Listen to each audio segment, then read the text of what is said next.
A big hello to everyone and a warm welcome to the series of lectures on Economic Survey and Budget 2025-26. This is the first lecture, and like every year, we are going to understand some of the important provisions in the Economic Survey and Budget, which will not only give us an idea about what the government is thinking and the policymakers have planned for the country, but it will also help us to answer questions in UPSC Prelims, Mains, and be ready for the interview as well. So this year, the economic survey looks something like this. Now, every picture that is mentioned on the economic survey, the front page depicts a story. So today, from this picture of economic survey, we are going to focus on these two things.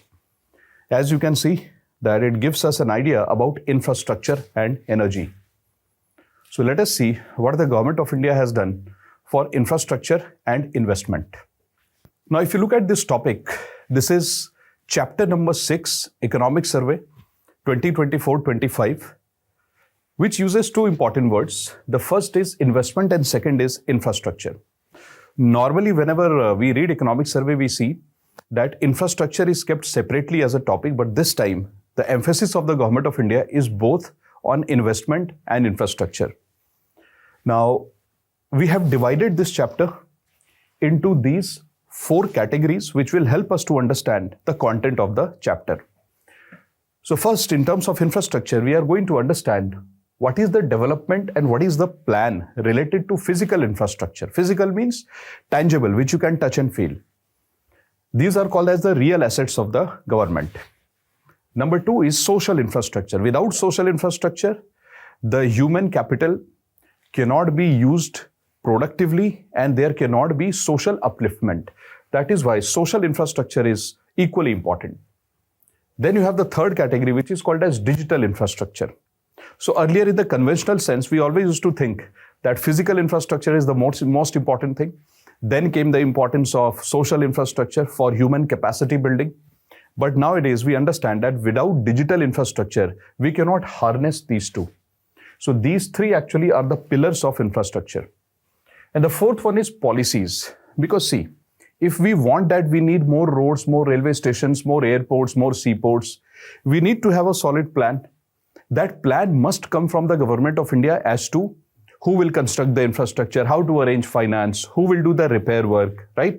So that is why when we see the physical infrastructure, the question that comes to our mind is what is the policy of the government of India for this?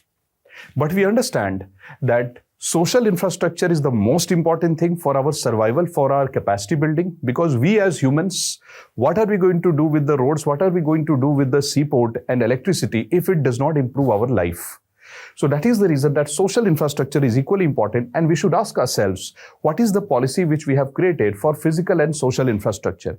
But we understand that if we use digital infrastructure, it makes our life easy. It helps the government of India to deliver the services to the society in cost-effective and efficient manner.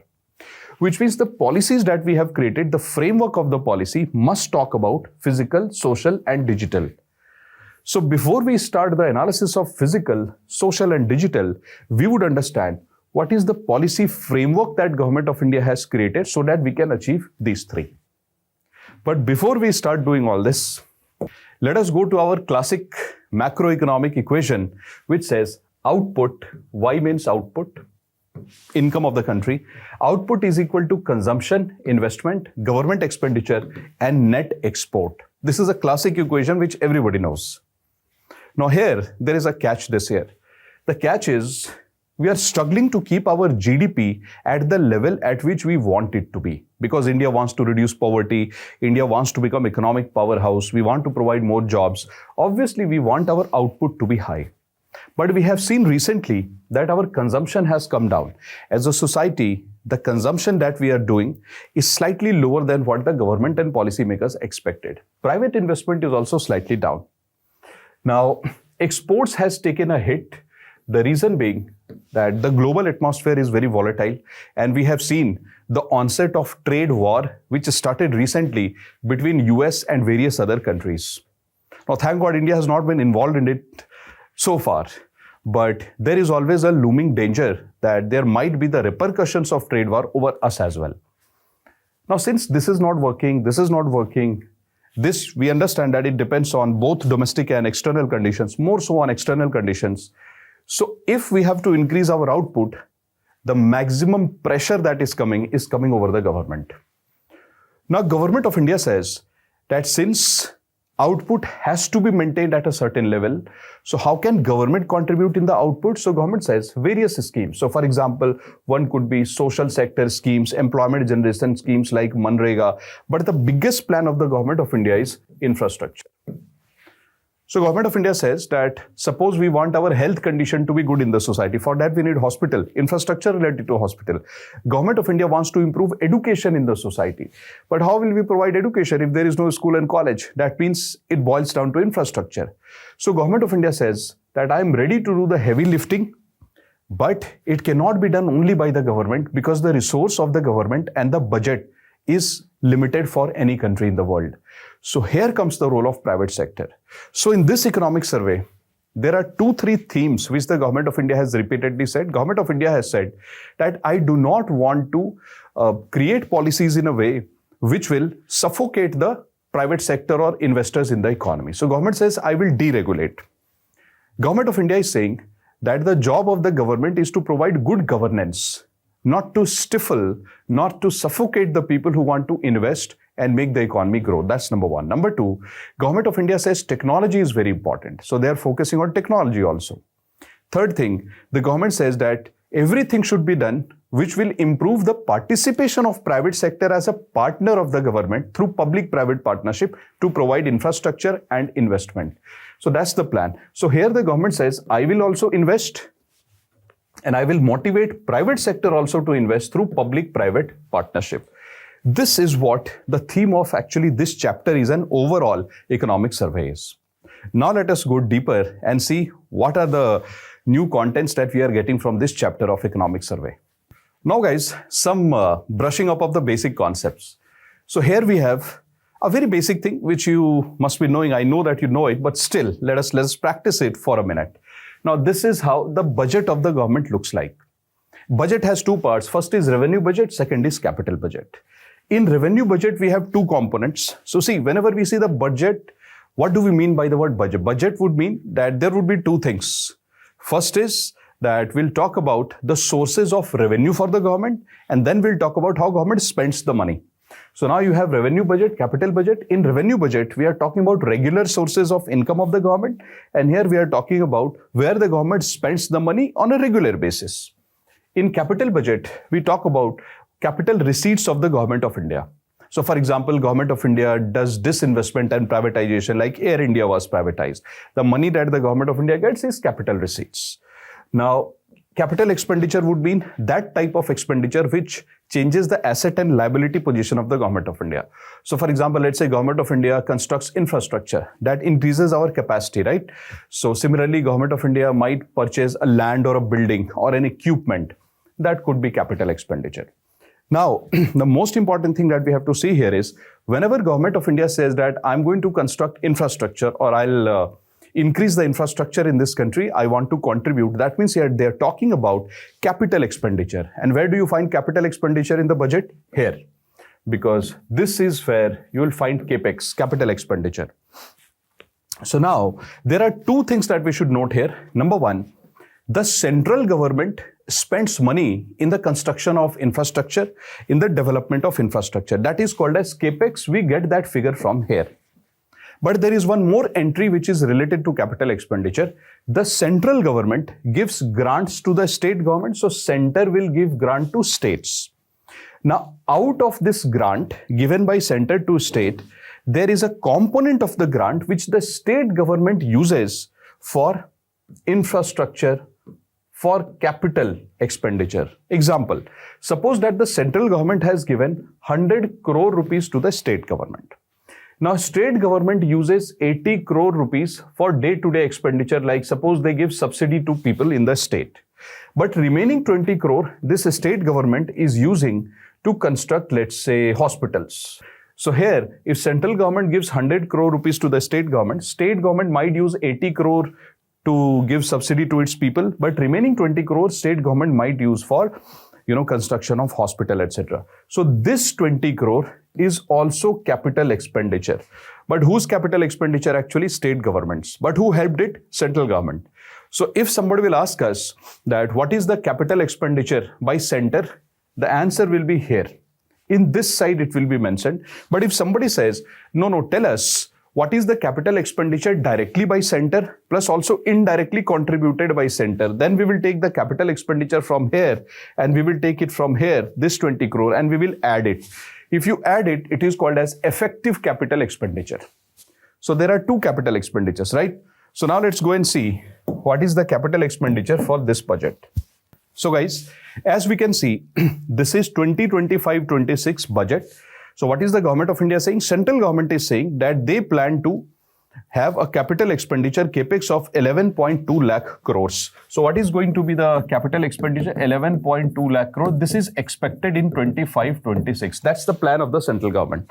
Now central government is saying that we also feel, this is a speculation, we also feel, because reality will come only next year. So this year, central government is saying that we are going to give grant to the state government, and out of that grant, 4.3 lakh crore is the money which a state government is going to spend on infrastructure or capital expenditure. So see, grant in aid for creation of capital assets. So whatever money the center gives, out of that, what money or what amount is used by the state government to create capital assets. So that amount is expected to be 4.3 lakh crore. So if you add 11.2 lakh crore plus 4.3 lakh crore, it becomes 15.5 lakh crores. So this is the amount which is called as effective capital expenditure. This is called as capital expenditure, 11.2, and this is grant in aid by center, which is used for capital expenditure by states. If you add these two, it is called as effective capex, right? So let us look at the effective capex last year, 2024-25. So last year, the capital expenditure by center was 10.2 lakh crore and grant in aid by the central government to the state government, which was used for capex, was 3 lakh crore. So 10.2 plus 3, it is 13.2 lakh crores. But there is a catch here. What is the catch? Last year, the central government had told us that this will be 11.11 lakh crore, and they told us that this will be 3.9 lakh crore. So it was told to us in the last year's budget that central government is going to spend 11.11 lakh crore in capex, and the state government will spend 3.9 lakh crore, which means that the amount which was told by center has not been spent, the amount which was told by state has not been spent so far. Similarly, this year, the center is saying that they are going to spend 11.2 lakh crores for capex and state will spend 4.3 lakh crore out of the grant in aid. But we will get the real figure of what the government will do only next year, because this is the plan, but we'll get the real figure next year. But what are the 2-3 things that we observe from here? That this year, the center has kept a higher amount compared to previous year, because previous year they planned 11 lakh crore, 11.11, but this year 11.2. But we also saw that previous year the state government was supposed to spend 3.9 lakh crore, but this year we are planning for 4.3, which means whatever is the plan this year is greater than previous year. That's number one. And reality number two, whatever was the plan last year by center and state, they could not achieve that. So these are the two things that we need to remember from policy perspective and from UPSC perspective. These 2 points can come in the exam. Now, having said that, we understand that, as I was telling you, that before we examine the physical infrastructure, digital infrastructure, and social infrastructure, it is important that we see the policy framework related to infrastructure in this country. So what is the policy framework? There is a very simple story related to that. I'm going to tell you the story. So the story goes like this, that government of India first set a target that we want to have a GDP of $5 trillion. This we wanted to achieve by 2025. Now I won't say that we have performed very bad or good, but yeah, we have almost been around $4 trillion. We wanted to achieve $5 trillion. So not a bad performance. Now the government of India's new target is that during Amrit Kal, which means 2047, the government of India wants to become a developed country. So first was this target. This is the second target that we are having. During Amrit Kal, we want to become a developed country, which means if I have to represent this entire thing during using one word, I'll say that India wants high GDP. That's our target. We all understand that if we want our national income to be high or GDP to be high, so what do we need? We need one thing. We need balanced growth model of agriculture, industry, and services. Niti Aayog has been talking about this. But how will agriculture, industry, and services grow? For that, we need infrastructure. Because without irrigation system, agriculture will not increase. Without warehouses, road, electricity, industry cannot prosper. Without electricity, without some basic support, services cannot prosper. We need three things: agriculture, industry, and services in a balanced manner. But how will they grow? For that, we need to provide them infrastructure. What has Government of India done? Government of India has created a plan called as National Infrastructure Pipeline. This was planned in 2019, but we can see the execution, proper execution from 2020. What is mentioned in the National Infrastructure Pipeline? Government has created a budget of 111 lakh crore, and government is saying that more than 9,000 projects are running in this country. I'll give an example. Suppose we talk about health sector. So primary healthcare center, secondary healthcare, tertiary healthcare, right? All these three are healthcare. So these are three projects: primary, secondary, tertiary. These hospitals, right? But all the three, if you combine them, it is called healthcare sector, right? But if you look at the project, the number of projects are three: primary, secondary, and tertiary. Similarly, there is national highway, there is expressway, various types of roads. All of them are called as road sector.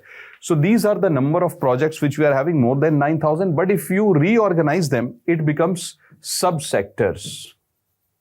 So roughly 37 subsectors are there. Subsector as in, so as I told you that there are different types of roads. They are called as projects.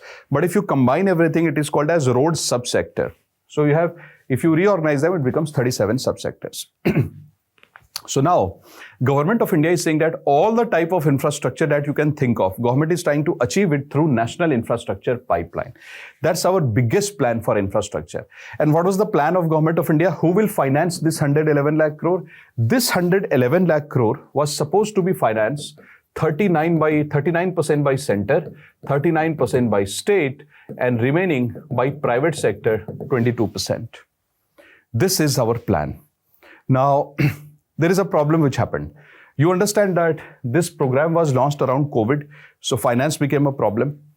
So Government of India decided that we should look for something innovative to provide finance, because center, state, private, everybody is under pressure after COVID. So what is the next plan that the Government of India started? The next plan that the government started is called National Monetization Pipeline. What is the meaning of National Monetization Pipeline? There are two types of government properties. First is called as core assets. Second is called as non-core assets. What is the meaning of core assets? Core assets means those properties of the government: railway, airport, road. What is so special about them? These are those properties of the government, assets of the government, which is available for general public use. Then there are some land and building of the Government of India which is not available for general public use, like parliament, like defense related land. So Government of India's assets can be divided into two types. One is core asset, one is non-core asset. So what is the government doing? Government is taking all its core assets and Government of India is leasing out. Leasing out is, so for example, if I have to use a layman term for leasing out, I'll use the term rent out. So, which is not technically correct, but just to understand the concept, we can use that. So, Government of India is leasing out its roads, its airports and railway station to private sector, and government says, private sector, you run my railway station, you run my airport, manage it, repair it, run it, and for that you can collect money from the public, and whatever money you collect, give some payment to Government of India also. So, Government of India leases out the properties like railway station, airport and road. Private sector makes profit through that, and Government of India also takes its income or profit from there. So this concept is called monetization. If somebody will ask you that what is monetization, you can simply say, suppose that you have a house. This house has 2 floors, right? So floor 1, floor 2. And your entire family suppose stays in the ground floor. And suppose that your house, you guys require money because you have to buy a bike. Right? So suppose that you want to buy a bike, but you don't have sufficient fund. This is your house. Do one thing. this is your ground floor and this is your first floor. You put the first floor on rent, give it to somebody. So suppose somebody occupies this place and gives you 10,000 rupees a month. In 1 year, how much money will you get? 1.2 lakh. So that 1.2 lakh will help you to buy a bike. So what have you done? You have used an existing property. Achha, whenever you use existing and old property, that is called as brownfield. Brownfield means old property and greenfield means new property. Right. So you have used your old property to earn income, 10,000 rupees per month. This 10,000 rupees is helping you to buy a cycle. This concept is called as monetization. What have you monetized? You have monetized the first floor of your house. Government of India is doing pretty much the same thing. Government of India is taking airports, railway station, roads, and Government of India is monetizing it by leasing it out to private sector. Just like you gave it on rent, government gives it on rent. Government collects the money. Using the money, government creates new infrastructure. So if somebody will ask you that how is Government of India bringing 111 lakh crore? Frankly speaking, this was the formula. But then there came a problem because of COVID. So Government of India started a new program called as National Monetization Pipeline, where currently Government of India is leasing out its properties like road, railway, and Government of India had planned to collect 6 lakh crores. When did the government start the National Monetization Pipeline? We started the National Monetization Pipeline in 2021 and we had aimed that by 2024 we will collect 6 lakh crore rupees. This was the idea, that we will collect 6 lakh crores. So this economic survey says that we have not collected 6 lakh crore, but we are very close to it. So this economic survey says that we are very close to it. Hardly around 1 lakh crore is left, but we have almost collected close to 4.5 to 5 lakh crores. So what is the idea? The idea is that you take a property core asset and you lease it out and then you earn money. Where will the government use this 6 lakh crore? Government is going to use this 6 lakh crore to finance NIP. This money will be used to finance this. So let me show you again. What are we doing? See, this is a much cleaner picture. This is called as National Infrastructure Pipeline, which is running between 2020 and 2025. How many projects precisely? I told you more than 9,000. So 9,766. This is the subsectors. This is the investment which Government of India is going to have. But we realized that getting money was very difficult. So what is the government doing? Government is putting its brownfield infrastructure on rent. Rent means leasing out. Now, this was the aim that we will collect 6 lakh crore rupees, but we have been so far able to collect 4.3 lakh crore rupees. This is the idea by the government.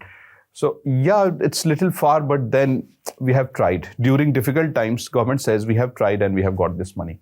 This money will go here and help in the construction of new projects. How does Government of India track the progress of projects under NIP? To track the progress, Government of India uses Integrated India Investment Grid. Through this, the Government of India is able to track. So these two programs are very important for the government because this one helps the government to construct greenfield infrastructure. This helps the Government of India to lease out old brownfield infrastructure and get some funds. There is a third program by Government of India called as PM Gati Shakti. What is PM Gati Shakti? So under Gati Shakti, the Government of India has made a list of 16 ministries and departments. All these 16 ministries and departments have to share their past, present and future project details on a platform called as Gati Shakti, so that if one ministry is going to construct road, remaining 15 ministries or departments will come to know about it. And suppose that one ministry says, I want to construct road. Another ministry will say, hey, hold on, because I have to put a gas pipeline.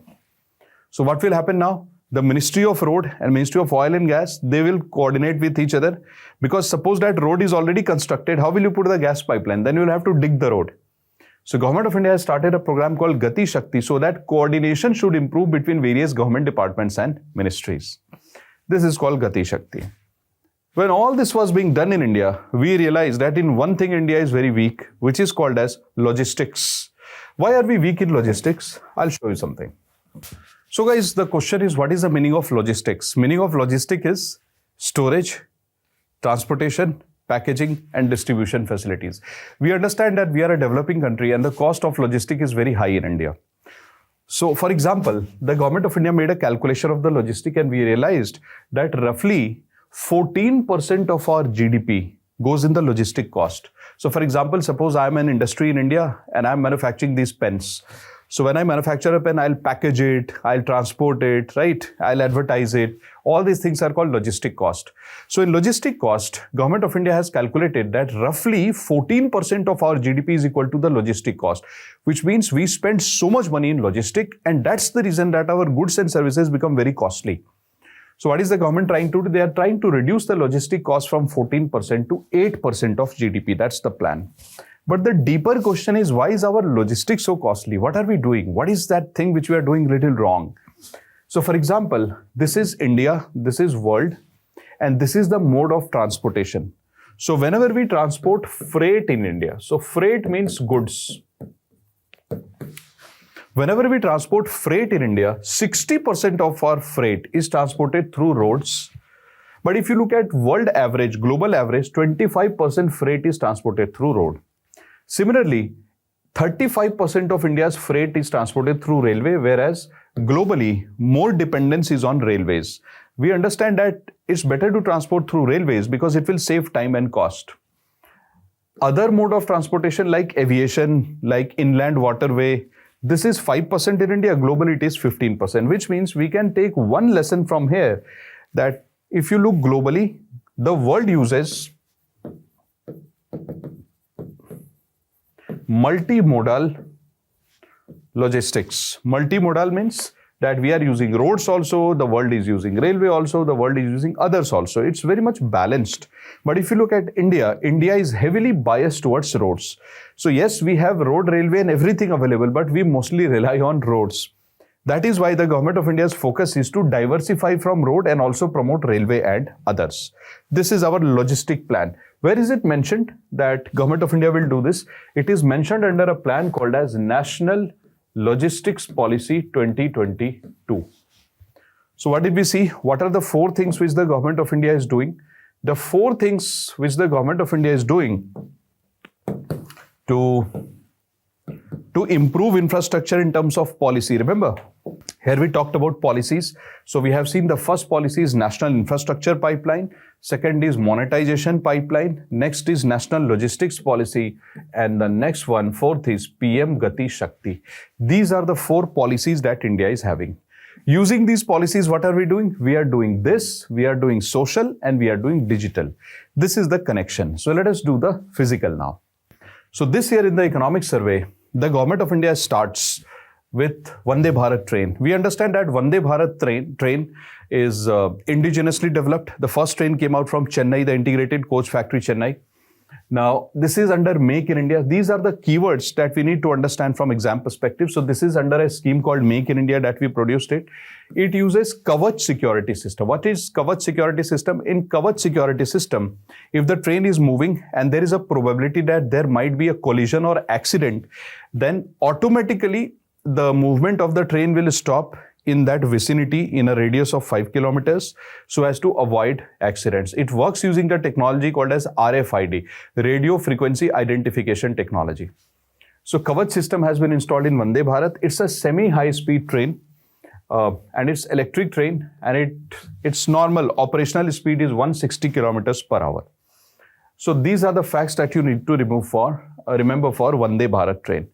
Now, there's a concept called as Gati Shakti Cargo Terminal. Because we are doing railway, so anything related to railway we have to cover in this section. What is Gati Shakti Cargo Terminal? As you can see, cargo. Cargo means goods. Terminal is a place where the cargo is kept. So let me give an example. See guys, this is our Gati Shakti Cargo Terminal. So what happens is, suppose there is railway land available. Now, Government of India or Ministry of Railway, what they'll do is, they will try to develop this kind of facility in the land.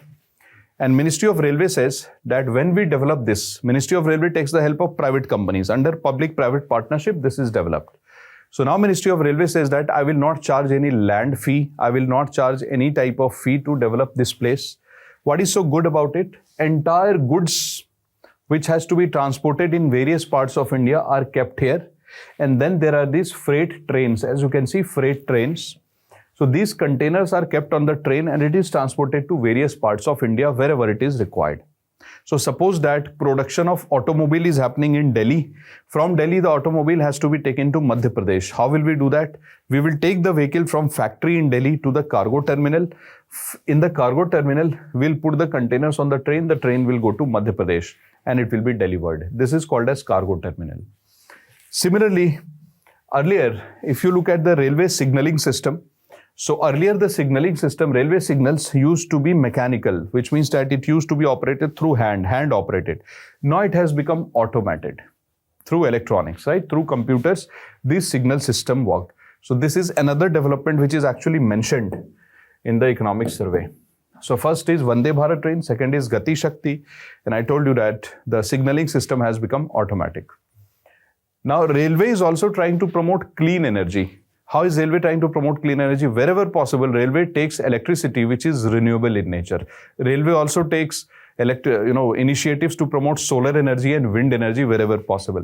So railway has kept a target of 30 gigawatt renewable energy by 2930. So that India can become net zero carbon emission. Railways can become net zero carbon emission, and they are trying their best in this direction. Now, there is another one, which is Amrit Bharat Station Scheme.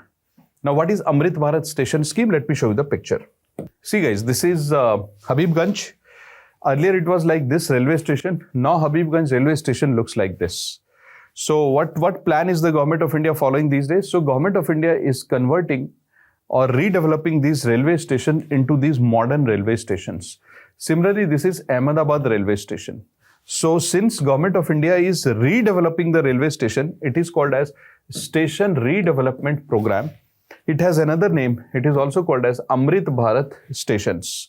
Now, how many of these are we trying to convert currently?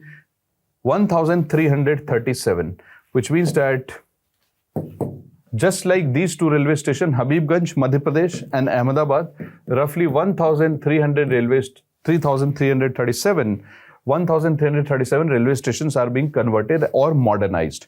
Which model is being used here? The model to modernize. I'll tell you the model. So, bacho, there are these models related to public-private partnership.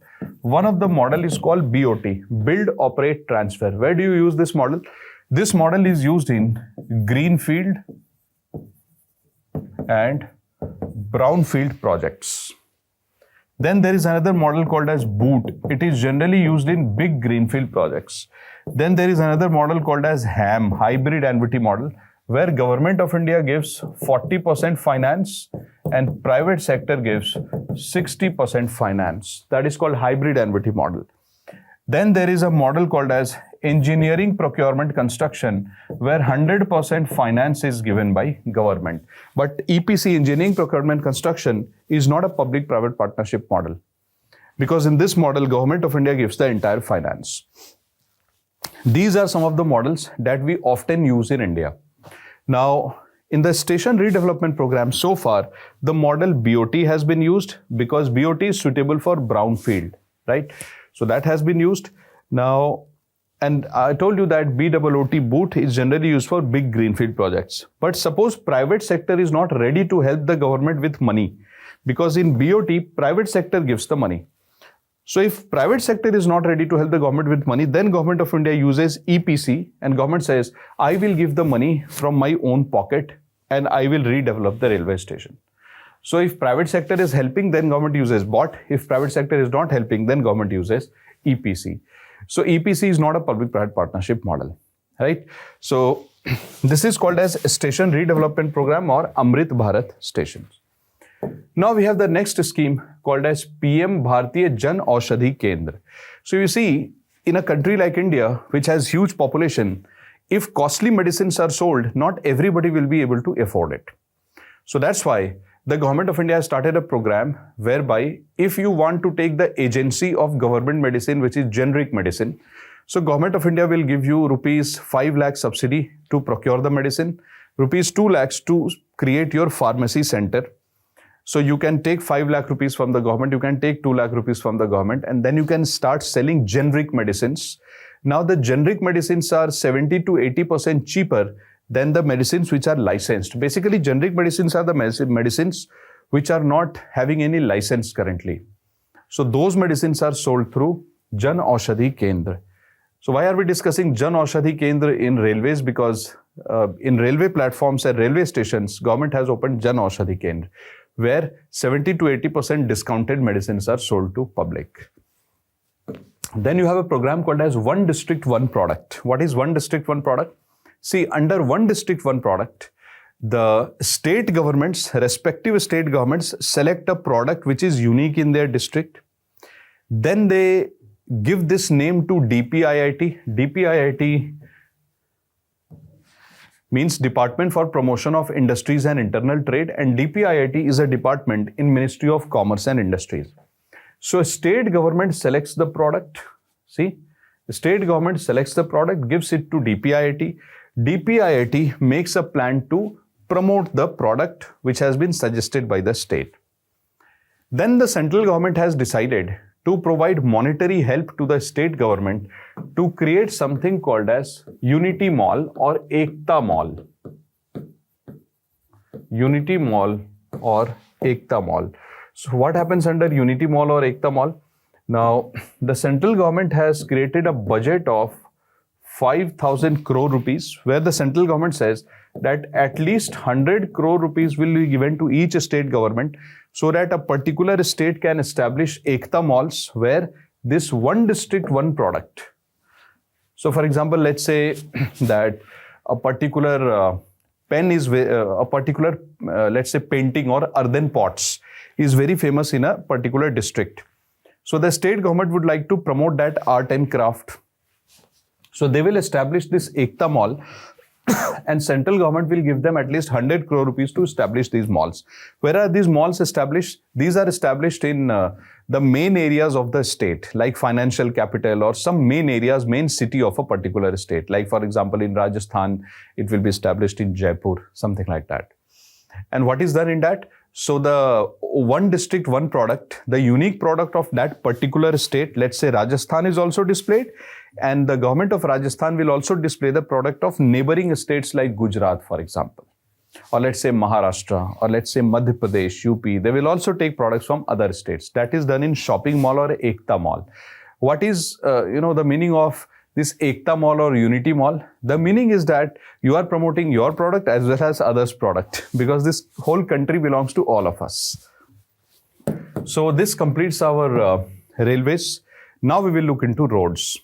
Now before we start the road, let me tell you 2-3 things about roads in India. So if somebody will ask you which models are used in the road construction in this country. So for road construction, we will say first is BOT, second is BOOT. I told you BOT is used in greenfield roads. Greenfield means absolutely new, and brownfield means to repair and extend the size. BOOT is mostly used for big greenfield roads. Then we also use HAM in roads. Then we also, in HAM, both government plus private sector provide the finance. We also use EPC, where 100% finance to construct the road is given by Government of India. These are the things that we use in India. Now there is one model which we use in India for repair of the road. So suppose there is a road which is damaged. Like, how do we repair this road? If we give it to private sector for, let's say, 20 to 30 years, it's like private sector will adopt this road, and then we tell the private sector that adopt it, maintain it, and to recover your money, you can collect toll taxes when the vehicle passes. This is how this road is maintained. The name of this model is Toll, Operate, and Transfer. It is called as TOT. Who suggested about this model to us? Kelkar Committee. Kelkar Committee suggested this model in 2015. What is another name of TOT model? Asset Recycling Model. So this is the model for repair of the road, and these are the models which we use for construction of road in India. This is absolute basic. Now we are going to see what is given in this economic survey. So in this economic survey, it is mentioned that roughly the total length of the road in India is 63.4 kilometers. Then it is mentioned that Government of India has changed its approach from road to corridor approach. Earlier, we were obsessed with road. Now we are thinking about corridor. What is this road to corridor approach? I'll give an example to you. Let's say that there is this village which has so many houses. And if I ask you a simple question, that if you want to bring development in this village, if you construct a road, do you really believe that only road is going to bring development in this village? Answer, no, not possible. Why? Because it has limitations. The road is a necessary condition for development, but not a sufficient condition. Meaning, yes, road is important, but only road is not important. Along with road, imagine if you give telecom, if you give electricity like cables, if you give water, if you give transportation facilities. Now, don't you think that industrialization will also happen? People will also get jobs, and then there will be a development in this whole region. So rather than developing a village, we are thinking about regional development through roads plus other facilities. So this road plus other facilities together is called as economic corridor. That's the meaning. So India has started this concept of economic corridor. Do you want to know one example of a scheme which promotes the economic corridor? Actually, there are multiple. I'll tell you one example. So recently, did you observe that Government of India had announced that there is Golden Quadrilateral, which is a road between Delhi, Mumbai, Chennai, and Kolkata. This is called Golden Quadrilateral. What is the Government of India doing? Government of India is establishing industrial smart cities. How many industrial smart cities? 12. 12 industrial smart cities are being set up by the Government of India in this zone. So which are industrial smart cities? See, so one is Khurpia in Uttarakhand, the second is in Punjab, then UP. So see, 1, 2, 3, 4, 5, 6, 7, 8, 9, 10, 11, and 12. So there are these 12. One is in Jamshedpur. So there are these 12 industrial smart cities which are being established by the Government of India. So, sorry, this should be D. Dighi Port in Maharashtra. So what is the government doing? As we saw that there are 12 industrial smart cities which are being established by the government. These smart cities are being established by the government in something called as industrial corridor. What is industrial corridor? So this is that corridor where Government of India is giving every facility like road, electricity, water, every type of residential complex, every facility is being given so that industrialization can happen in this belt. Hence it is called industrial corridor. So we are trying to establish smart cities on this industrial corridor. So that's number one. So see, corridor concept has come. Now second is, I already showed you economic corridor, that government is developing regions like this. Now the third example of corridor is Bharatmala project.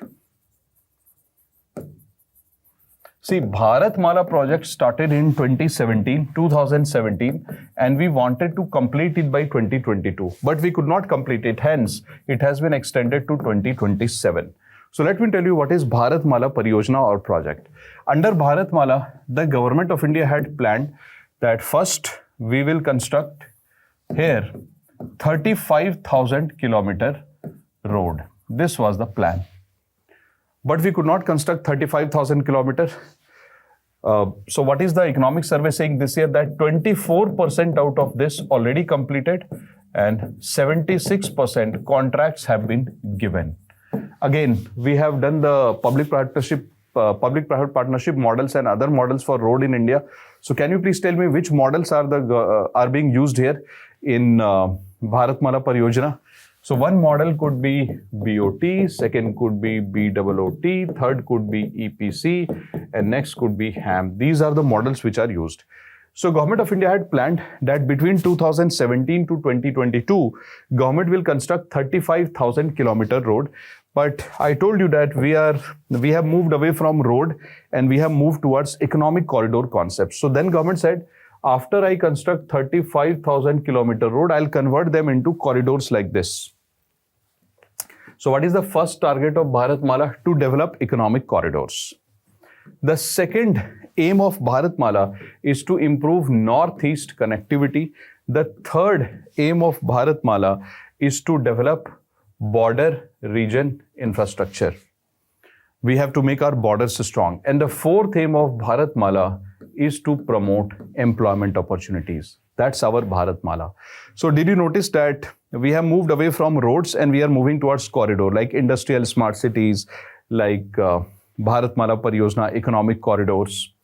So that is the point which is mentioned in the economic survey. Now, Government of India has also mentioned that we have already connected 4 dhams, that is called as Char Dham Mahamarg Pariyojana. So in this, we have connected Badrinath, Kedarnath, Gangotri and Yamunotri through road network. See, this is Yamunotri, Gangotri, Badrinath and Kedarnath. We have connected through road network. Now, in this economic survey, the Government of India has mentioned 3 important things. Listen to it, please. So the first is road. So Government of India says for construction of the road, the model that we use is BOT, BOOT, HAM and EPC. These are the models that we use for construction. Then Government of India says that if we know that we have to widen this road or we have to reconstruct this road, let's say in 1 year, 2 year, 3 year, etc.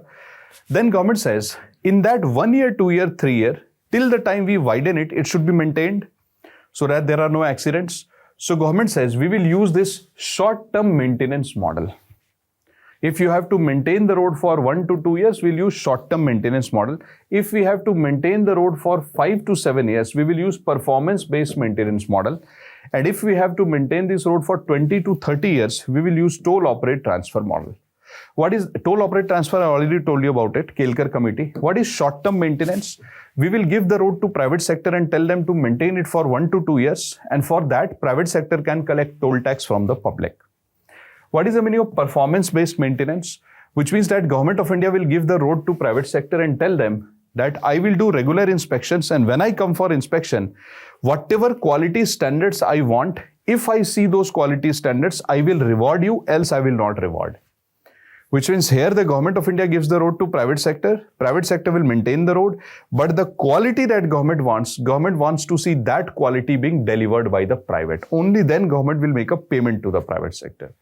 So there are 3 models which is being suggested in the economic survey for repair of the roads. So this completes your road sector. Now we will talk about logistic sector. We have already seen logistic policy, national logistic policy. So let's quickly revise the national logistic policy. So can you please tell us that what is the logistic cost in India? Currently it's very high. It's 14% of GDP. And what is the target of the Government of India? To reduce 14% of cost to 8% of GDP. There is one plan which the Government of India has made. It is called as multimodal logistic park. This is what we are doing. How does it look like in real life? It looks like this. Can you see the size of the vehicle, the truck which carries the container? Look at the size. See how big it is, isn't it? See how big it is. So that's your truck. And do you also see water here? Yes. Do you see so much of cargo? Do you see roads also?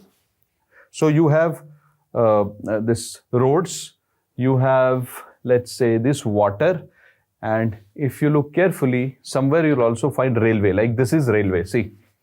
So roads, railway and water, all the modes of transportation are available. This is called multimodal logistic park. What's a multimodal logistic park? I'll explain it through an example. See, if you go to Mumbai, Thane and Jawaharlal Nehru Port, again Maharashtra. So suppose that there is a small factory in Mumbai suburbs. It is producing, let's say, handbags. Then in Thane, there is a factory which produces, let's say, books. And in Jawaharlal Nehru Port, we have imported something from a foreign country. Now, all the 3 things, which is handbags, books, and whatever we have imported, let's say we have imported this pen from, let's say, USA, and that pen has come to Jawaharlal Nehru Port. So all these 3 things are being demanded in Delhi, Gurgaon and Noida. What was the previous mode of transportation? The previous mode of transportation was, you take this pen, put it in a small truck, this truck will carry it to Delhi. It used to take ages, months and months. Huge diesel consumption used to happen, very inefficient method of transportation, and traffic jams used to happen on the road. Mind you, 60% of our freight used to be transported through roads. What is the new method? According to new method, Government of India says We'll put all these items in these small trucks. These small trucks will carry these items in a big warehouse like this. This will be a big warehouse. And then from here, these items will be packaged. These items will be then, labeled. And then these items will be put in big trucks like this, railways also, and inland waterway as well. Wherever possible, river system will also be used. So railway, roads and river system, these packets will reach Delhi. In Delhi also, there is this big warehouse. This is also big warehouse. So here, items are collected, right? So wherever you collect the items, it is called as aggregation hub, because aggregation means collection. So collection hub, and this is called as distribution hub. So from here, again, these pens will be put in these small trucks, and these trucks will take these pens to Delhi, Gurgaon and Noida. So don't you feel that it's a very systematic method?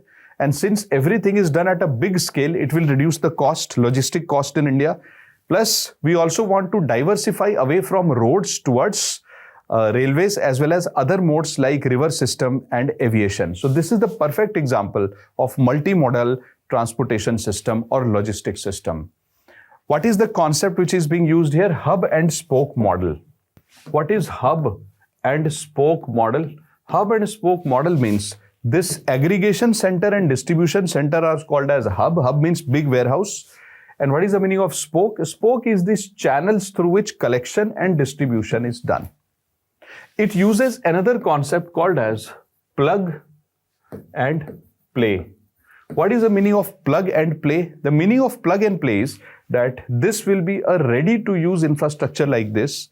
And suppose, guys, that I have a factory in let's say, Thane or Andheri in Mumbai. What I need to do is I just need to take my items. I need to send it here. Packaging can be done, paperwork can be done. And from here, easily my goods will reach Delhi. So plug and play means ready to use. So this whole infrastructure is ready to use. It's being maintained by private sector. And if I want to send my pen from Mumbai to Delhi, I just need to pay a fee to them and they will make sure that my pen reaches in Delhi. So this is called plug and play. Wherever the word plug and play is used, simply you should understand ready to use infrastructure. So that's our logistics. Then there is another program by Government of India called as Parvatmala. I remember that ropeway accident which happened in Devghar, right? So Government of India does not want those kind of accidents to happen again. So National Highway Authority of India, it is running this program called as Parvatmala Pariyojana, where 200 such projects are being made at expense of 1.2 lakh crores. So now we are going to get into civil aviation, and one of the biggest programs by Government of India is UDAN. UDAN is also called as Regional Connectivity Scheme. How did it start? Before I show you what is there on the board, let me tell you a brief story about UDAN. So now, for example, guys, suppose this is the map of India. Now this is Delhi. And since Darbhanga is in news because of Makhana, so let me use the example of Darbhanga only. By the way, the first UDAN flight happened between Delhi and Shimla. So we can take two examples, Delhi and Shimla, as well as Delhi and Darbhanga. What is this scheme called as UDAN? You see, in the year 2016, there was a report by Ministry of Civil Aviation. The name of the report is National Civil Aviation Policy 2016. What was written in that policy? In that report, it was written that India has only developed national routes. National route means that suppose that you are talking about Delhi, Mumbai, Chennai, Kolkata, let's say Kerala. So what we have done is we have selected all the important cities and towns of India and we developed airports there. So this is called national route. Second, the report says that India has also developed very nicely international routes. So if you want to go from Delhi to US and UK, you can easily go there. In fact, there was this funny joke which was going around that if you want to go from Delhi to UK, the flight ticket is like 27,000 rupees. If you want to go from Delhi to Prayagraj for Mahakumbh, the flight ticket was 60,000 rupees. Which means that our obsession has been international and major Indian cities, not small Indian cities. So national and international, but who got neglected in India? The regional centers got neglected. What happened because of this? Because of this, the neglect of regional centers, there are many regional centers of India. Example would be, let's say, Darbhanga, Kushinagar, Shimla, where easily we could have improved our tourism. Easily we could have started more investment in industries. But what we did is we did not provide the airports and air connectivity. Hence, big investors never went there. We could never realize that places like Darbhanga have huge potential in terms of economic growth, in terms of employment. We were only looking at the dark side that these states are not contributing. But as a country, we also need to provide a few support system like infrastructure, like good governance to them so that they can also contribute. So don't you think, for example, that this Makhana board which has been created now, it should have been created long back. So government of India realized, and one good thing which happened is they realized that these are the regional centers which deserve support from this country. So we started to establish airports at places like Darbhanga, like Shimla, like Kushinagar, all these places, right? Now, what is the system of running flights in these places? So government of India started to first have airports in these places. Number two, government invited the private airlines and told them that they need to have minimum 3 flights per week. So we told them that they should have 3 flights per week. Plus government of India told these companies like, let's say, Indigo or SpiceJet, that if you are running flight between Delhi and Darbhanga, then 50% of the seats should have reduced price.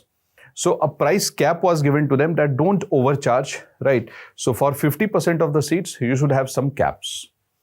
But then the private airlines started to tell the government that, government, how are we going to recover our money? Because if we put price caps, our profit margin will come down. We might suffer from a loss.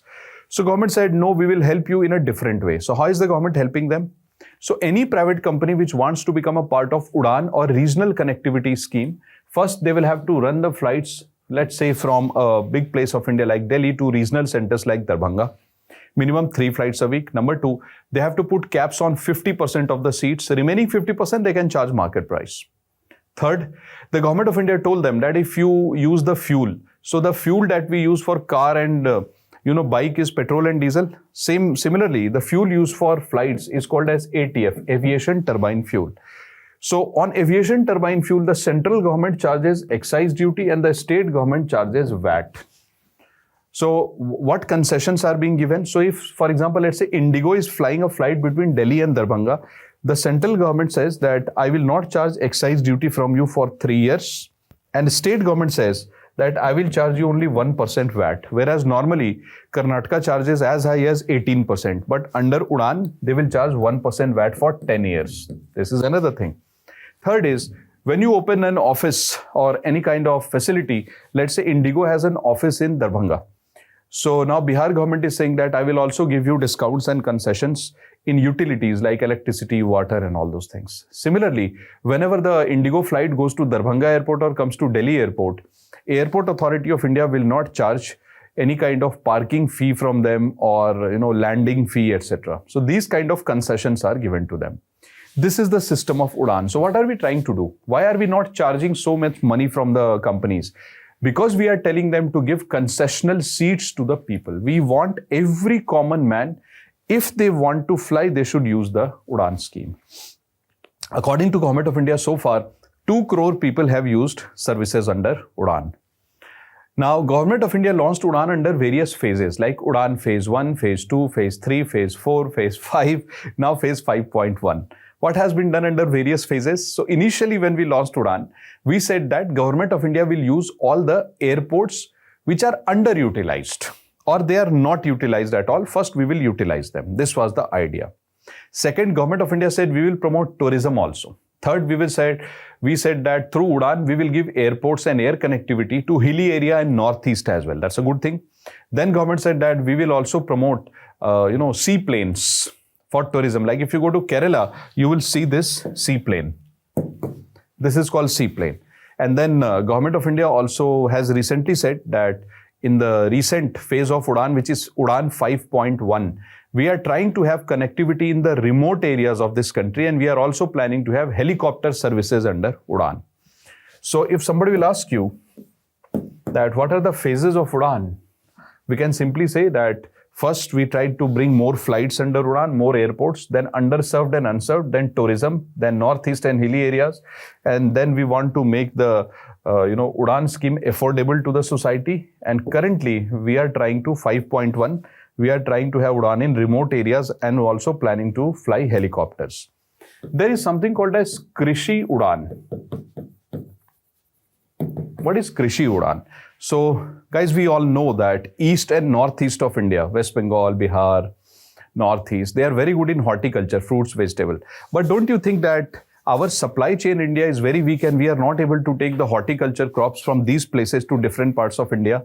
So now under Krishi Udan, special flights are taken which carry these horticulture crops from these east and northeast of India to other parts of India. These are perishable commodities, so they have to be transported very fast. So what will happen? Because of that, food prices of fruits and vegetable will also come down. And you know that inflation is a big problem in India. So if surplus state starts to sell this in deficit state, it's good for the country. So this is how Udan is functioning. Currently, how many airports are covered under Udan? Roughly 88. India has roughly around 150 airports, so 88 being covered under Udan. How many routes are being covered under Udan? 690 routes are. 619 routes are covered under Udan, right? There are these 4 places which were in news. I talked about one, which is Darbhanga region, but there are 2 more places in news. First is Jharsuguda in Odisha, Pithoragarh in Uttarakhand, and Tejo in Arunachal. These 4 places, they have been covered under Udan. So it can be asked in your geography map work. So make sure that you are able to spot this in the map, right? One extra map work. Now guys, we are going to do a program by Government of India called as Sagarmala.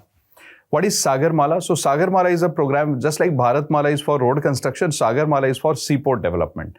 So what is Sagarmala? Under Sagarmala, the Government of India is first doing development of seaport. So let me draw a picture for you. What is Sagarmala? See, this is map of India.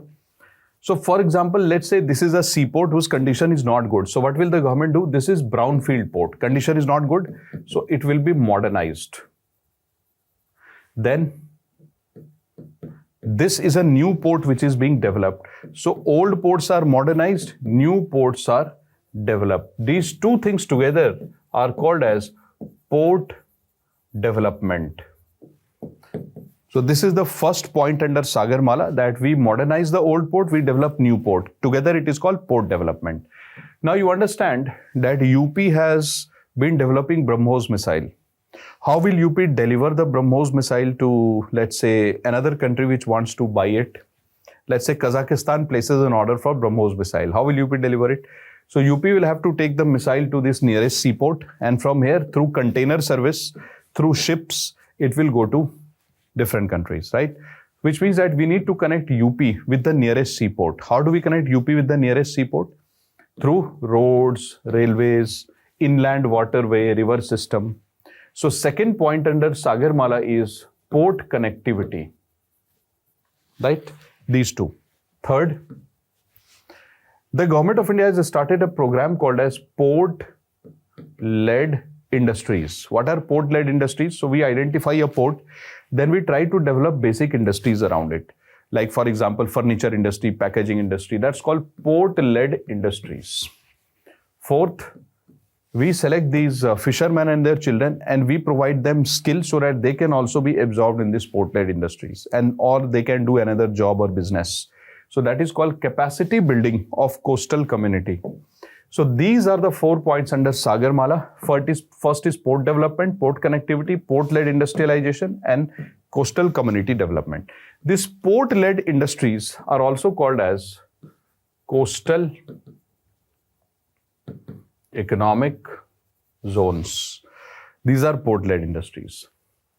Now, there is one port which is Vadhavan port in Maharashtra, which the Government of India is developing with investment of 76,000 crores. It will be completed by 2034. What is so interesting about this port? This port is so big that it's going to be, when it is ready, it's going to be in the top 10 of the world. So in geography, we should do this for map work. Then Tuticorin port was in news. It is in Tamil Nadu. There is nuclear facility, airport and seaport, everything here. Similarly, Chabahar port in Iran was in news related to India, and Sitwe port in Myanmar was in news because of its relation with India. So please do these 4 things for geography map work. It will help you. Now guys, let's study the power sector. Power means electricity, and let us see what has happened in that field. You see, according to economic survey is saying currently that average daily supply of electricity has increased in urban area and rural India. So earlier on daily basis, out of 24 hours, the urban area of India was having 22.1 hours of electricity every day out of 24 hours. Now it has become 23.4 hours.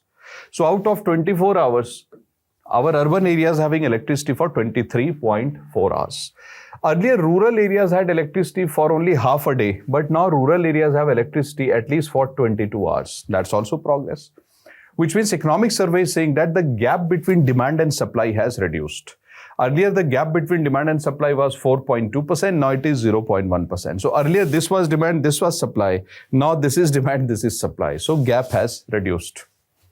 Now, which schemes have the government of India started for electricity? So I have written 3 schemes there. I'm going to tell you a story. The first scheme is Deen Dayal Upadhyay Gram Jyoti Yojana. I'll call it as scheme number 1. Deen Dayal Upadhyay Gram Jyoti Yojana. There is a second scheme called as Integrated Power Development Scheme. This I'm going to call as scheme number 2. So scheme number 1, scheme number 2. There is a third scheme called as Saubhagya. I'm going to call it as scheme number 3. Right? So scheme number 1, Deen Dayal Upadhyay Gram Jyoti Yojana. Scheme number 2, it is Integrated Power Development Scheme. And scheme number 3, it is Saubhagya scheme. Now I'm going to tell you this story.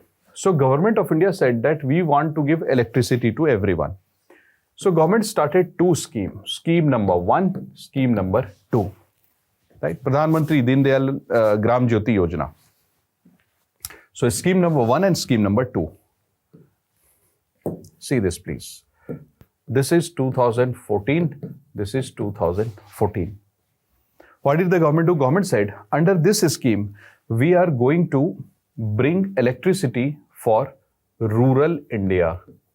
Entire rural India will get electricity. And under this scheme, government said, we are going to give electricity to urban and semi-urban India. Now here the government said that from the national electricity grid or the local grid, when electricity is brought to the village, it will be divided into 2 lines. One will go to household in the rural area, matlab in the house, and second will go to agriculture in the rural area, because farmers use electricity for running the water pump, irrigation and all. So when the electric cable will be laid, it will be focusing on farmers specifically. It will give electricity to everyone, but we will also focus on farmers. Now this scheme says that we are running this scheme because we want health, education facilities like schools, like hospitals to get electricity. And they also said we want ATM centers also to operate in the rural areas. And without electricity, it is not possible. So they are trying to say indirectly that electricity will promote financial inclusion also. Similarly, they said that under this scheme, Gram Jyoti Yojana, they said wherever possible, we will also provide solar cells and solar energy will also be promoted. This was the idea. Now you come in scheme number 2. Under scheme number 2, Integrated Power Development Scheme. Under scheme number 2, it is being given to urban and semi-urban area. Here also the government of India said that I will make sure that all the urban areas get electricity. Every household gets electricity. And number 2, wherever possible, will also promote solar energy. These 2 things were done. But then it was realized that we could not provide electricity to 100% rural area and 100% urban India. So government of India brought another plan. See, this plan was good, but we could not achieve the result. So in the year 2017, government of India got another program called as Saubhagya scheme. Under it, government of India said that all rural household and all urban poor household who will demand electricity. So government said under Saubhagya, all the rural households who missed out in this phase will give them electricity, and all the urban household, but those should be urban poor household who will demand electricity, will give it to them. So these 2 things were said, and then the government said, if the household is not capable of giving money, we'll give electricity connection free. Otherwise, we'll charge 500 rupees for the connection. So this was told by the Government of India. So now you know the combination of the schemes. Now the fourth scheme. So in 2023, the Government of India launched a scheme which is solar rooftop scheme. So what is government doing under solar rooftop scheme? So suppose this is your house. So Government of India, you can approach the government and you can put a solar cell here and here. If you are putting solar cell with a capacity up to 2 kilowatt, then Government of India will give a subsidy of, see, for each kilowatt, Government of India will give you subsidy of 30,000 plus 30,000. So if you want 2 kilowatt power, then 60,000 rupees subsidy will be given in your account directly and you can buy solar cell. But if you want 3 kilowatt hour, so if you want electricity whose capacity is 3 kilowatt, the electricity connection, then you will get 30,000 rupees for the first kilowatt, 30,000 for the second kilowatt, and for third you will get 18,000. So total 78,000 rupees subsidy will be given to you up to 3 kilowatt. But if you want more than 3 kilowatt power, then the subsidy is fixed at 78,000. More than 78,000 will not be given.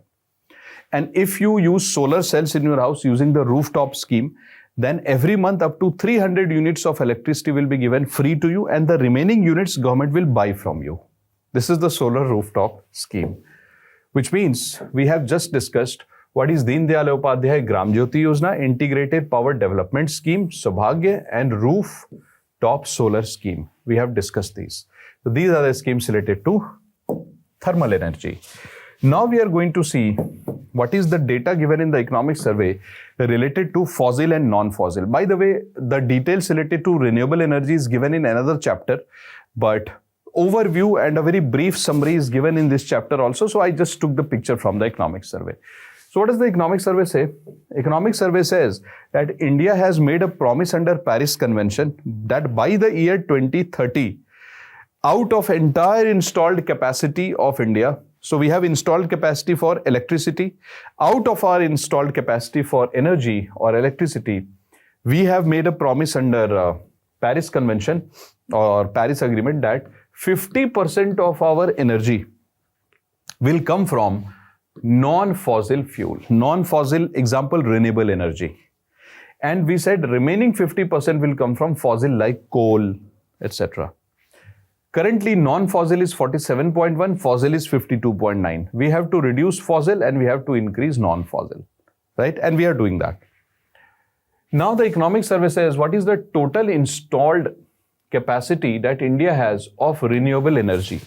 So by December 24, this is the figure till December. Till December 24, out of the total renewable energy in India, which is eco-friendly energy, majority of the energy is solar, then you have hydro, then you have wind, and you have bioenergy. So if you take this entire circle, that this 209.4 is the total renewable energy. Out of that, 47% is the contribution of solar, then second highest contribution by hydro, third contribution is by wind, and then you have contribution by bioenergy. In this sequence, the contribution. You have to memorize that. Now we are going to do two schemes related to pilgrimage. So which are the two schemes, guys? See. So for example, these two schemes have been discussed. Number one is called as Pilgrimage Rejuvenation and Spirituality Augmentation Drive. In short, it is called Prasad Scheme. Prasad Scheme was started in 2014 by Ministry of Tourism.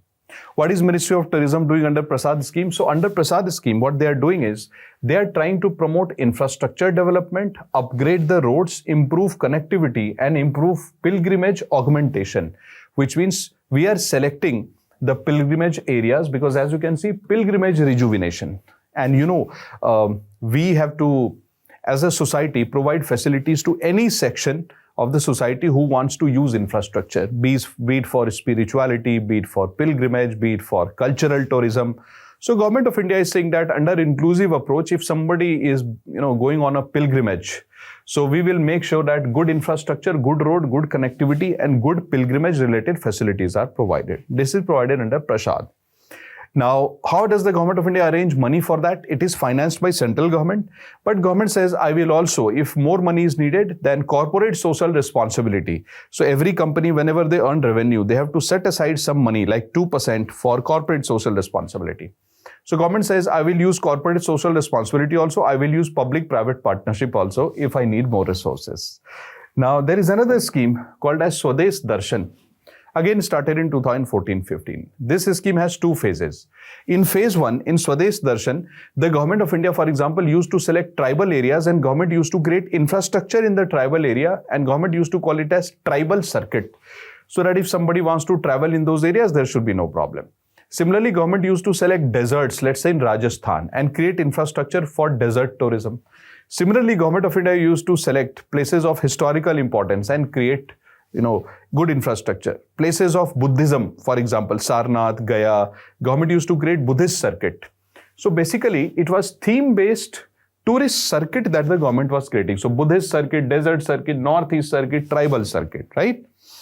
Now the government of India in phase 2 is not promoting only circuit, but we are also promoting theme-based tourism. Earlier it was theme-based circuit, now it is theme-based tourism. What are we doing? Government is going to cultural towns and government is providing infrastructure. Government is providing adventure-related infrastructure, wellness, Ayurveda, spirituality, yoga, related facilities, and rural. Somebody wants to travel to rural areas and experience it. Government is saying, I'll give infrastructure for that also.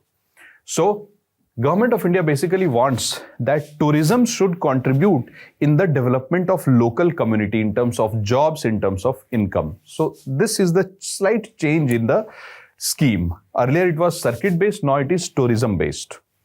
Now, how is the Government of India funding it? Through government resources as well as corporate social responsibility.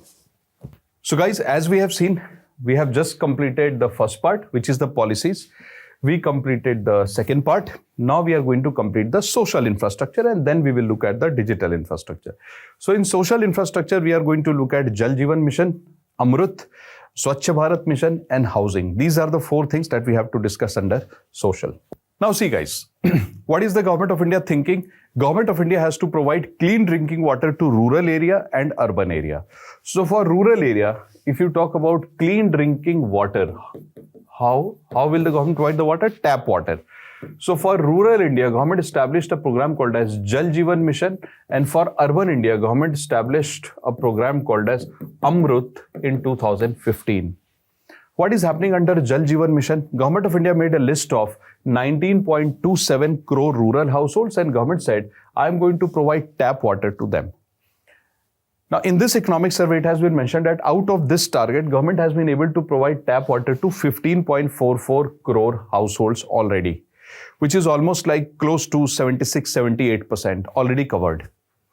Now, government is saying, if we are able to complete this, means if we are able to provide tap water to every household in rural area, according to World Health Organization research, it will save 5.5 crore hours per day. I know the number is staggering, but it's real. If you are able to provide tap water to every household, then the women of the house and the men of the house do not have to travel kilometers and kilometers to get water. It will save some hours. Those hours they can put in employment and productive activities. So there is a direct connection between economic empowerment and tap water. Now, under this Jal Jeevan Mission, in 2019, the Government of India also introduced Jal Shakti Abhiyan, whose tagline is Catch the Rain. It is water conservation project under Jal Jeevan Mission. So this you have to understand for Jal Jeevan. What is Amrut? Amrut means Atal Mission for Rejuvenation and Urban Transformation, Amrut 2015. What did the government do? In the year 2015, government selected 500 urban areas and government said, I'm going to provide tap water, I'm going to provide park and green spaces, I'm also going to provide sewerage line, right, for waste management, etc. under Amrut. So this was basically for urban infrastructure. But then the Government of India increased the number of cities and government said, why 500 urban areas or 500 cities, but all the notified cities and towns, means we are covering entire urban area now. And this economic survey says that roughly 70% of the urban areas have been covered. We have been able to give them tap water through water management, and roughly 62% of the urban areas in India have sewerage, which has been provided. And government is saying that under Amrut, we are also providing park and green spaces. So these two for social sector. So now let us study Swachh Bharat Mission. Swachh Bharat Mission was launched by Government of India in the year 2014. What was the idea behind Swachh Bharat Mission? The idea behind that was to make our rural and urban areas clean and hygienic. So let us look at Swachh Bharat Mission rural first. So phase 1 was launched in 2014 and it continued till 2019, where the main idea of the government was to make our rural areas or villages open defecation free. Right? And once a village has become open defecation free and they have achieved that status, now the real challenge is to maintain that open defecation free status. So for that, the government launched phase 2 of Swachh Bharat Mission Rural from 2020 onwards. Now, under Swachh Bharat Mission phase 2 for rural areas, a rural area will be called as open defecation free plus if it is able to maintain its open defecation free status. So first you have achieved open defecation free status, now you have to maintain it. Now after maintaining it, you have to make sure that you make arrangements for solid and liquid waste management, and you also have to look visibly clean, which means that there should be no littering around and throwing of plastic, paper, etc., useless items here and there. So first the idea was to make our villages open defecation free. And then once they become open defecation free, they have to maintain the status. Along with that, you have to provide solid and liquid waste management facilities. And along with that, you have to look visibly clean. If you achieve these three things, then you will be called as open defecation free plus, and you will get that certificate. Now, if you see that open defecation free plus certificate, actually there are 3 stages for any village to achieve this ODF plus status. So 3 stages are there. Stage 1 is called as ODF plus aspiring. So when do you become an aspiring village? You become an aspiring village if you are able to maintain your ODF status. So this status which you got, you have to maintain it. Now along with that, you have to create either solid or liquid waste management facility. Both are not required. If you create solid waste management facility, that is also good. If you create liquid, that is also good. So if you create either of them, along with maintaining the ODF, this status you have to maintain, then you will be called as aspiring. When are you called as rising? You are called as rising when you sustain your ODF status, which means this status which you got, you have to sustain it. Along with sustaining it, you have to achieve both solid and liquid waste management. If you can do these 2 things, then you will be called as rising.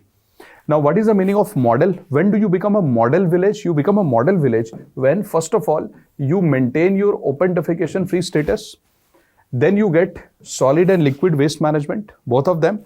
And then you look visibly clean also, which means that there should be no throwing of plastic, etc. and garbage item in the open. So there should be minimum of that. That is called visibly clean. Along with that, the village also has to put signboards and display, at public places by writing that keep the place clean, etc. That is called proper communication with the public. If you can achieve these things, then you are called as model, ODF plus. Now let's come to Swachh Bharat Mission Urban. So what is Swachh Bharat Mission Urban? In Swachh Bharat Mission Urban, the phase 1 was launched in 2014 till 2020, where they were trying to become open defecation free in the urban areas. In phase 2, which started in 2021, they wanted to make, and the Government of India has achieved some success in this, that garbage-free India. And how do you want to ensure that garbage-free India, especially urban areas? Through sanitation, used water management and solid waste management. So in urban areas, the government is promoting garbage-free India by doing 2 special things. Sanitation, used water management and solid waste management is fine, but there are 2 special things. One is wet waste management. So what are they doing in the wet waste management? In the wet waste management, the government is trying to convert the wet waste into biogas. And we have already heard of a scheme called as Govardhan, where we convert the waste into biogas. So it is that only. Here we are trying to convert the wet waste into biogas. And second is dry waste. Dry waste, can be reused, recycled, right? So we are recycling and reusing the dry waste, called as circular economy. Now, the government is also focusing on toilets in religious tourist areas and pink toilets for women, right? Also called as She Lounge. So these are, the toilets specifically for women. And now you have this Safai Mitra Suraksha. What happens under Safai Mitra Suraksha? So you understand that the sewer lines mostly were cleaned manually. This is very inhuman and this is against the dignity. So government is trying to make sure that the cleaning of the sewer line happens through machines rather than through individuals, through physical cleaning. It should not happen through that. It should happen through machines. So this is your Swachh Bharat Mission Urban. So basically we saw two things, Swachh Bharat Mission Rural and Urban. Now there is another thing called as Swachh Sujal Pradesh. So Government of India has launched this certificate and said if there is any state in India or Union Territory where they achieve this open defecation free status, right? Along with that, clean drinking water, along with that, cleanliness. So open defecation free, cleanliness and provision of safe and clean drinking water. If it is available in a state or union territory, they can get the certificate called as Swachh Sujal Pradesh. So this is all about Swachh Bharat Mission. The Government of India started Pradhan Mantri Awas Yojana in 2015. This is for urban India and it is being monitored by Ministry of Housing and Urban Affairs. Similarly, there is Pradhan Mantri Awas Yojana Gramin. It is being run by Ministry of Rural Development. It started in the year 2016. If you look at Pradhan Mantri Awas Yojana Gramin, which is run by Ministry of Rural Development, the Government of India has a target of constructing 3.22 crore houses. Now by 2024, according to Economic Survey, we have already achieved 2.67 crore houses already constructed. Now, if you are in rural India, if you are in hilly area or Northeast India, government gives 1.3 lakh rupees to construct the house like this.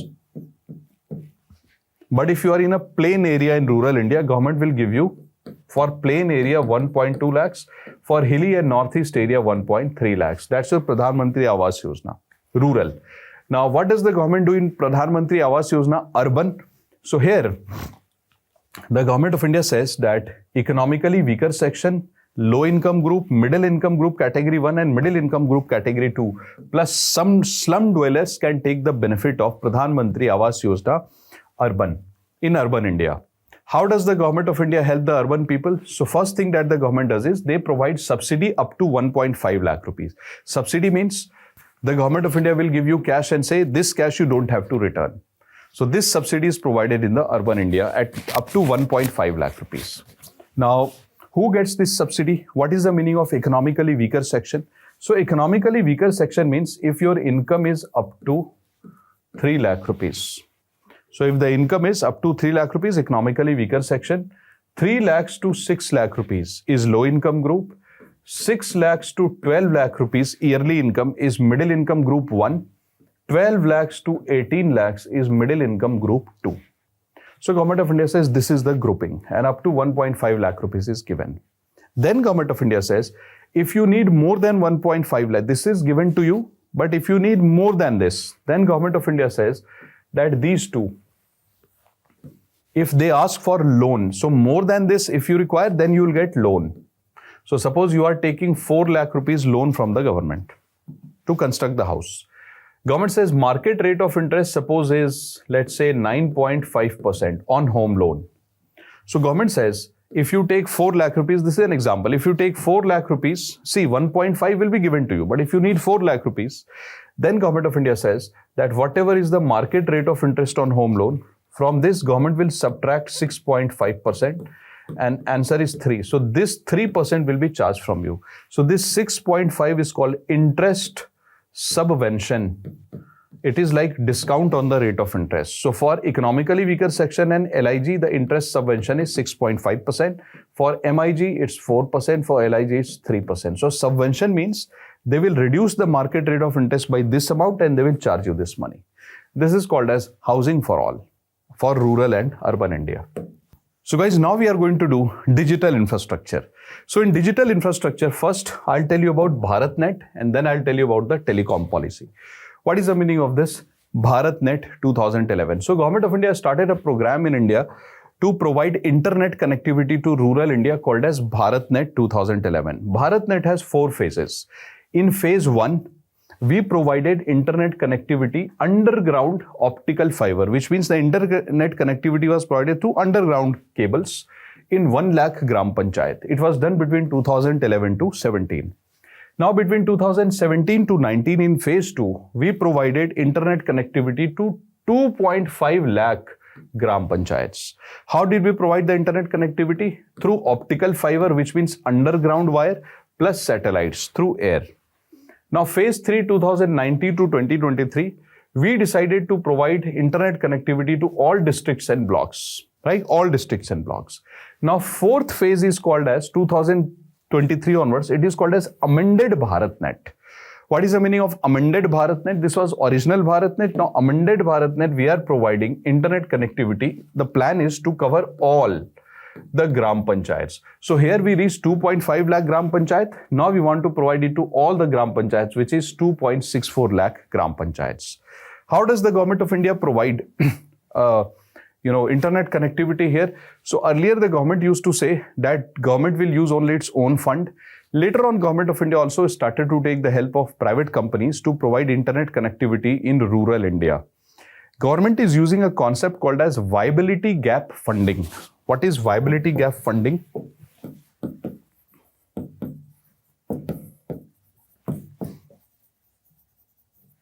VGF. See, suppose that there is a program in India, let's say to provide internet connectivity to village area. So this program to provide internet connectivity is economically viable, which means does our village economy or people in the village, do they require internet connectivity? 100% yes. So if somebody says, is it economically viable, which means that should society get it? Should the economy and the society get it? Of course, yes. So those projects which are economically viable plus financially, they are unviable. Unviable means costly. So let's say that economically they are viable, but financially they are very costly. It becomes difficult to provide. Then Government of India has a system. Government of India says that if there is any private company, so suppose bacho that this is a village and this is your telecom tower and internet connectivity. So Government of India says that if we want to provide telecom or internet connectivity to this village, and suppose a private company comes here to provide it, the name of the company is XYZ. This company says, government, it's very costly. It's costing me 100 crore rupees. I don't think I'll be able to do it. So government says, hold on. The total cost of the project is 100 crore. Total cost is 100 crore. So Government of India says, out of total cost, I will give you up to 20%. So what is 20% of 100 crore? 20 crore. Government says, I will give you 20% as grant. Remaining 80 crore, you please arrange. But if the private company says, no, even now I cannot work. So then government says, okay, I'll give you 40% grant and remaining 60% you arrange. So if the total cost of this internet connectivity mobile tower is 100 crore, so out of 100 crore, Government of India will give 40 crore given by government and remaining 60 crore has to be arranged by private sector. This is called viability gap funding. So is the Government of India using viability gap funding model for BharatNet? 100% yes. Now, what is this telecom policy that we are currently using? So let me tell you something interesting about telecom policy. Now, suppose that there is a company XYZ. This company has three sources of income. The first source of income is telecom related products. So for example, this is the company like Jio, Airtel, Vodafone, Idea. You recharge your phone, you pay them 100 rupees. So let's say that 100 rupees has been the recharge amount. So this becomes the telecom company's telecom related profit. Now, you understand that every company is free to invest money in other places also. So suppose this company has a building which this company has put on rent. So it is getting rent income. This company has also invested money in capital market. It is also getting money. So can we call this type of money as non-telecom money? Yeah. So this can be, the first one is telecom income. The second is non-telecom income. So suppose non-telecom income is 50 rupees. Now, third source of income could be government. Suppose Government of India under any policy or scheme has given some money to this company, like production linked incentive scheme or something. So suppose that money is also 50 rupees. So if somebody will ask you, what is the revenue of this company? Revenue means the turnover, the total money the company has received. Ideally, the revenue should be this. Because whenever we talk about the revenue, we talk about the main job that the company is doing, which is telecom. So that should be the revenue. But Government of India says, no, I will treat this as your revenue, telecom revenue. So according to Government of India says that I will calculate another formula called as adjusted gross revenue. What is adjusted gross revenue? This revenue, which is 100, plus this revenue non-telecom, which is 50, plus any government programs also 50. So Government of India says, for the government, the adjusted revenue of this company is rupees 200. Right? So now the Government of India says that since you are earning 200 rupees, I want a percentage of it. For example, I want 10% of that. Now, what is 10% of that? So Government of India says, your adjusted gross revenue is, let's say, 200 rupees. Out of 200, government says, give me 10% called as Universal Service Obligation Fund, USOF, Universal Service Obligation Fund. So out of 200, 20 rupees should be given to Government of India, and this company can keep 80 and company has to give 20 to government. Now, Government of India earlier used to call it as USOF. Now the name has been changed to Digital Nidhi. So this 20 rupees is called Digital Nidhi, this 20 rupees. Where does the government use that? Suppose there is another company which wants to provide telecom service in rural India. So this 20 rupees is given to that company by the Government of India as financial assistance to create telecom in rural India. So a part of the income or revenue of the telecom companies is collected by the government in the name of Digital Nidhi, and that money is used to provide telecom in rural India. So this Digital Nidhi has been mentioned in the economic survey, so I thought I'll share this idea of adjusted gross revenue with you. So this is in the digital infrastructure. So guys, if you have carefully observed, then we have covered the physical, social, digital, as well as policies. Now is the time that we will do some MCQs. So you can see the question first. Question number 1 says, which of the following is correct regarding CAPEX? CAPEX by Union government on major sectors has shown increasing trend in the last 5 years. So here it is saying that, is it true that capital expenditure by the center on major sectors as in, for example, let's say road sector, aviation sector, has it increased over a period of time? Answer is yes. It has increased over a period of time. Number 2 is there has been consistent rise in effective CAPEX since last 5 years. Has the effective CAPEX increased in last 5 years? Normally, yes, it has increased. We saw that in the graph. Next is government was able to achieve its target of CAPEX in 2024-25. As per the economic survey and the figures that are mentioned currently, the government itself has said that we could not achieve our target of CAPEX because target last year was 11.11 lakh crore, but we have achieved only 10.2. This is the month of February. So in February and March, government has 2 more months to increase the CAPEX. But how much can they increase? So currently the Government of India is saying in the economic survey and budget that it looks like that we will not be able to achieve the target set last year. So the first point is correct because it says CAPEX by Union on major sectors has shown increase. Correct. Not all but major. Yes. So first is correct, second is correct, and third is not correct. Question number 2. Consider the following statements regarding India's infrastructure policy. Let us see. So NIP aims to develop infrastructure for all sectors. Absolutely correct. How many projects? More than 9,000, which is 9,700 something. And NMP aims to monetize all government assets. No, you cannot monetize all assets. Can you put parliament on rent? No.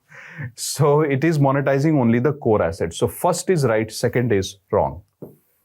Consider the following statements regarding Indian Railways. Vande Bharat is the indigenous private train of India. Absolutely correct. Right? Obviously not. Because Vande Bharat is not a private train. Vande Bharat is the government train. So it's indigenous train, correct. Private train, not correct. What is the example of one private train of India? Bharat Gaurav train, started in 2021. Another example is Tejas. Some Tejas trains are privately operated, some are government operated. Not all Tejas is private, some are. Gati Shakti Cargo Terminal is developed only on railway land. No, Gati Shakti Cargo Terminal is developed on railway land. It is also developed on non-railway land if the government is able to arrange the land, right? So actually this is given in the survey that it is being developed on both type of land these days. So first is wrong, second is also wrong. Which of the following statements are correct regarding Amrit Bharat stations? It uses TOT model to modernize railway stations. No, TOT model is only used for roads. More than 1,000 railway stations are being modernized, correct. It is a part of NIP. No, it is a part of NMP because it's brownfield. Consider the following statements regarding ODOP, one district, one product. Central government selects the product under ODOP. No, state government selects. DPIIT selects the product under ODOP, right? DPIIT selects? No, DPIIT does not select. DPIIT promotes the product. Selection is done by state. At least rupees 100 crore per state is provided under ODOP to promote indigenous product, correct. Because they will use this money to create, Unity Mall or PM Ekta Mall. Now, next question says, which of the following models is used for repair and maintenance of roads in India, which are expected to be rebuilt in near future? So, which models are used for repair of those roads which are supposed to be rebuilt in near future? So, if I am the government, I know that there is a road which I am going to rebuild very soon. So, which model will I use for repair for next 1 to 2 years? I will never use TOT because toll operate transfer model is used for 20 to 30 years. Performance base is used for 5 to 7 years. I'll use short term. Why? Because I know that this road which I'm maintaining, I will anyway reconstruct the road in 2 years. Why should I use other models? I'll use the first one. Question number 7. It says, consider the following regarding Udan. It reserves all the seats under economical category during flight. No, 50%. And seats, instead of reserving seats, we should say price caps are put in the 50% seats. Government provides financial assistance only through VGF. No, government provides financial assistance through relaxed tax like excise duty and VAT. All the ticket prices are capped under Udan. No, 50%. Which of the following schemes promote solar energy? Integrated Power Development Scheme. Of course, yes. Saubhagya, yes. Rooftop solar scheme, 100% yes. Jal Jeevan Mission focuses upon tap water to all rural household, correct. Water conservation, correct. MRO of water supply system with the help of PACs, correct. You know what is the rule in India now? Government of India has created Jal Jeevan Mission to provide tap water to rural areas. But then the government says that in future there might be requirement of repair of the tap.